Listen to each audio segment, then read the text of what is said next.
Interlake Eastman. After 9 years of this Liberal-NDP government, taxes are up, costs are up, crime is up, and time is up. The Parliamentary Budget Officer confirmed that the carbon tax is costing Canadians more than they get back. The Prime Minister's plan to quadruple the carbon tax will cost Manitoba families an extra $1,300 per year. Evergreen Basic Needs, a food bank in Gimli, Manitoba, has seen a 30% increase in usage since 2020. When will the Prime Minister finally start listening to Canadians and have a carbon tax election? The Honourable Minister for the Environment and Climate Change. Mr. Speaker, what the member is saying would be tragic if it was only true, which is not. The Parliamentary Budget Officer has said in his report that Canadian gets more money back from carbon pricing than what they pay, Mr. Speaker. And that's even after he doesn't factor in the impacts of climate change. July and August of 2024 are the costliest months ever. It's the costliest year ever for climate impacts in Canada. $7 billion in climate impacts, Mr. Speaker. What do the Conservative have to say about that? Let the planet burn. Not on this side of the House, Mr. Speaker. We will work to fight climate change and we will work to support Canadians.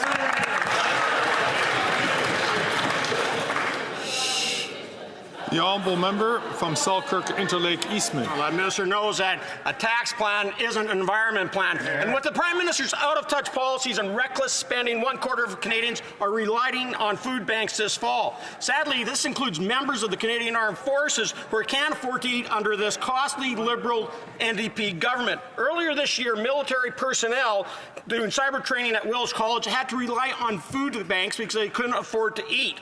At one point, college staff even had to set up a food bank to support them in the college. Will the Prime Minister quit making life more unaffordable for our troops and call a carbon tax election?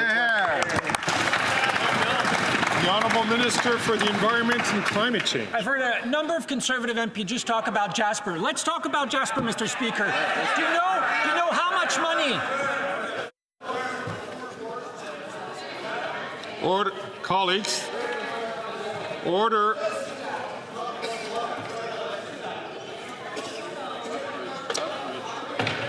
Order. The Honourable Minister for the Environment and Climate Change from the top. Let's talk about Jasper, Mr. Speaker. Do you know how much they invested in 2011 in prescribed burns and mechanical removals around Jasper? $0, Mr. Speaker. They cut funding for $30 million in 2010, 2011, all the way to 2015. Do you know who was the director of the Minister of the Environment in those days? The member for Thornhill, Mr.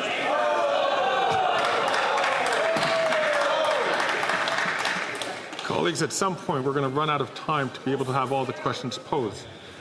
The chair cannot hear the answer. Can we allow the minister to please give his answer so that we can move on and make sure that all the questions that have been planned to be asked today be asked today? The Honourable Minister from the top, please. For 4 consecutive years, the Conservative Party of Canada slashed funding for Jasper fire prevention by $30 million every year, Mr. Speaker. We've invested in the last 6 years alone $800 million. And if the Conservatives want to blame someone, they can go and talk to their colleague from Thornhill, who was the Director of the Minister of the Environment in those days, Mr. Speaker.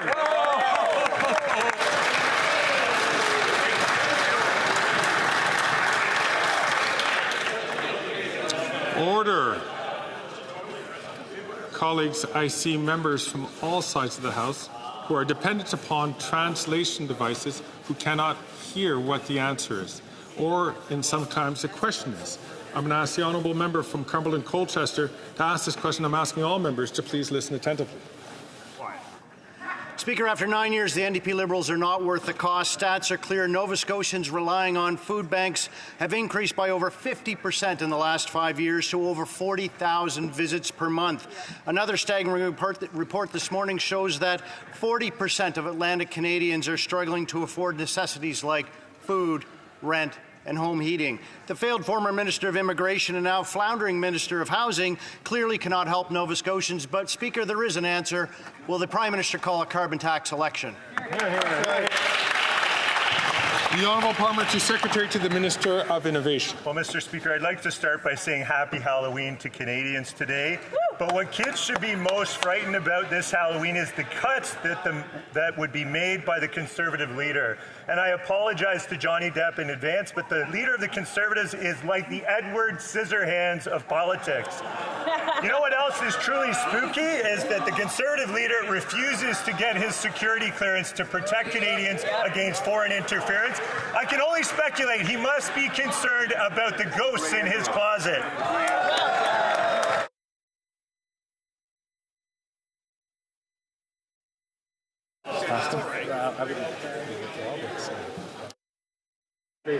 Colleagues, comparing any individual member to a fictional character is not within the realms of what we're doing here.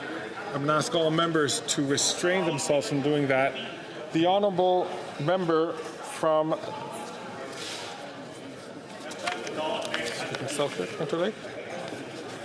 Brandon Source has the floor. After 9 years of the NDP Liberal government, life is more expensive than ever. That's right. Food Banks Canada's hunger report indicates over 2 million Canadians used food banks in March, up 6% from last year. In my riding, the Samaritan House Food Bank saw nearly 2,000 more people accessing their services in the last 2 years. 4 in 10, Mr. Speaker, were children. 1 in 10 was a senior. Despite this, the NDP Liberals continue to increase the cost of groceries by increasing the carbon tax. When will this Prime Minister call a carbon tax election? That's right. When? The Honourable Parliamentary Secretary to the Leader of the Leader of the Government in the House of Commons. Thank you, Mr. Speaker. This question has already been answered. But let me tell you and talk about the foreign interference. The Leader of the Conservative Party says, Mr. Speaker, not to worry. My Chief of Staff has the clearance, and he will tell me. The Leader of the Conservative Party doesn't understand law, Mr. Speaker. It would be illegal for the Chief of Staff to give the names to the Leader of the Conservative Party, Mr. Speaker.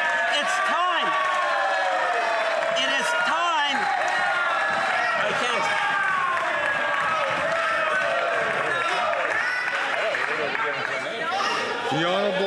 The Honourable Parliamentary Secretary. Order.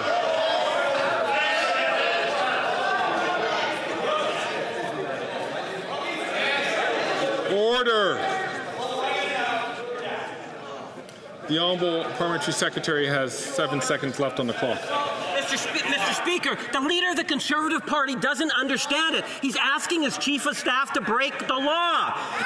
That is a bad thing. You need to understand. Breaking the law.